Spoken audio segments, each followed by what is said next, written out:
आज मुंबई गोवा महामार्गाच्या संदर्भात ठाकरे शिवसेनेचे कुडाळ येथे हुमरमाळा या ठिकाणी रास्ता रोको आंदोलन असतानाच याची दखल घेत सिंधुदुर्ग जिल्ह्याच्या दौऱ्यावर असलेले राज्याचे महसूल मंत्री यांनी माजी आमदार वैभव नाईक यांच्यासह ठाकरे शिवसेनेच्या शिष्टमंडळासोबत चर्चा केली।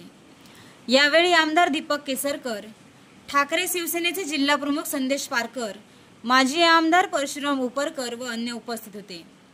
महसूल मंत्री चंद्रशेखर बावनकुळे यांनी माजी आमदार वैभव नाईक यांनी मांडलेल्या मुद्द्यांच्या अनुषंगाने थेट केंद्रीय मंत्री नितीन गडकरी यांना फोनद्वारे संपर्क साधला आहे।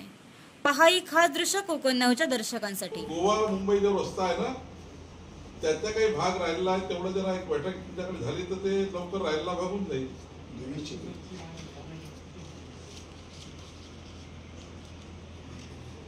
जी जी